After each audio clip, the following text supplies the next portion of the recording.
एक दिन पहले समाजवादी पार्टी हापुड़ के जिला अध्यक्ष आनंद गुजर और युवजन समाज पार्टी के जिला अध्यक्ष संजय गहलोत ने जिलाधिकारी कार्यालय पर पहुंचकर कार्यकर्ताओं के साथ जिलाधिकारी को एक ज्ञापन सौंपा था। वो ज्ञापन था सपनावत गांव में हुए एक परिवार में 3 सदस्यों की मौत के लिए और उस परिवार जो पीड़ित परिवार था उसकी आर्थिक सहायता के लिए। मगर युवजन समाज के जिला अध्यक्ष संजय गहलोत जिलाधिकारी के आश्वासन पर उंगलियां उठा रहे हैं और जानेंगे कि सर किस तरह से आप जो जिलाधिकारी ने आपको आश्वासन दिया है उस पर प्रश्न चिन्ह लगा रहे हैं। देखिए, हमने उनसे 3 मांगे की थी कि एक घर में परिवार में एक नौकरी हो उस लड़के को, उसके लड़के को, और एक प्रधानमंत्री योजना द्वारा मकान जो दिए जा रहे हैं एक मकान हो उसके लिए, और एक नौकरी कम से कम सरकारी एक नौकरी मिले बच्चे को, और 4-5 बीघे जो ज़मीन पट्टे द्वारा है किसी भी आपकी योजना द्वारा उस परिवार को मिल जाए। तो हमने इन मांगों को लेकर उस पीड़ित परिवार को लेकर हम डीएम कार्यालय गए थे। तो जैसे कि आप सबसे पहले आपकी 3 मांगों में से एक मांग की बात करते हैं, नौकरी।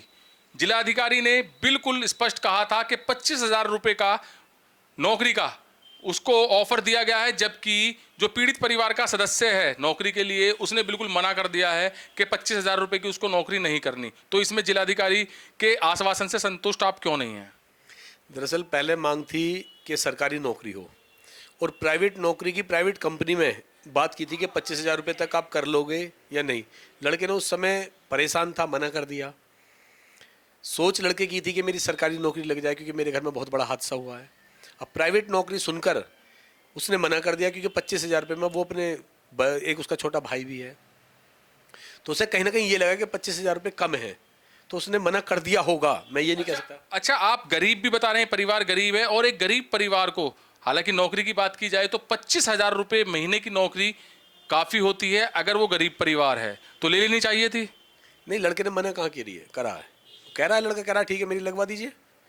उस समय कुछ होगा इस तरीके का जो लड़के ने मना कर दिया होगा, पर अब वो लड़का कह रहा है ना कि मेरी नौकरी लगवा दीजिए। तो जिलाधिकारी ने बिल्कुल अपनी तरफ से जो आगे से ऑफर रखा है उसको वो मानेगा।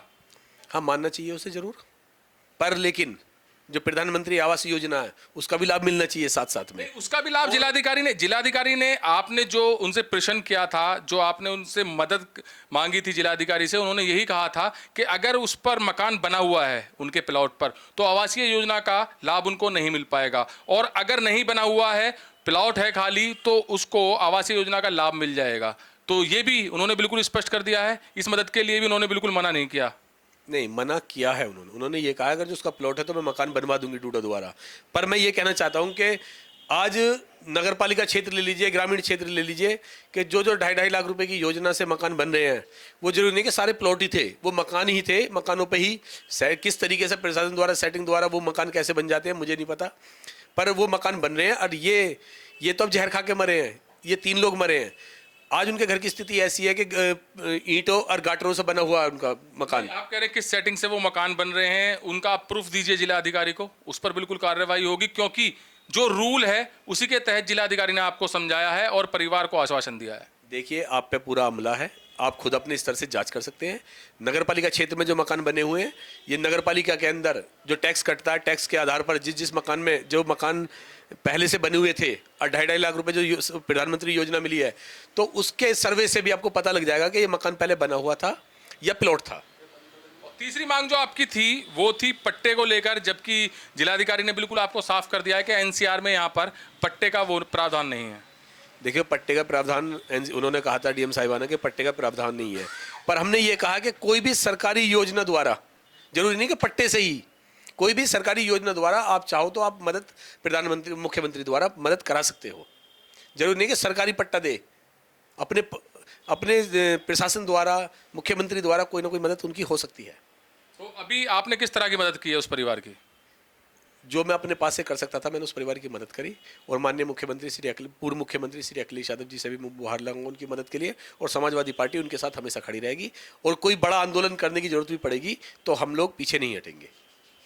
तो समाजवादी पार्टी के पदाधिकारियों द्वारा और कार्यकर्ताओं द्वारा कल जिलाधिकारी को ज्ञापन सौंपा गया था, और संजय गहलोत जो कि कह रहे हैं कि हम डीएम के आश्वासन से बिल्कुल भी संतुष्ट नहीं है, तो जिलाधिकारी ने वहां पर इनके सभी प्रश्नों का जवाब दिया था और जो जो इनकी मांग थी वो भी बिल्कुल क्लियर की थी। सबसे बड़ी मांग समाजवादी पार्टी ने की थी, जो पीड़ित परिवार में 2 सदस्य बचे हैं उनकी नौकरी की, तो जिलाधिकारी ने 25,000 रुपए की नौकरी की बात कही, जो कि उस वक्त पीड़ित के द्वारा मना कर दिया गया। मगर अब जैसे कि संजय गहलोत बता रहे हैं कि वो नौकरी करने को तैयार है, तो नौकरी कब मिलेगी ये देखने वाली बात होगी। कैमरामैन दीपांशु के साथ सुशील शर्मा, सिटी हलचल।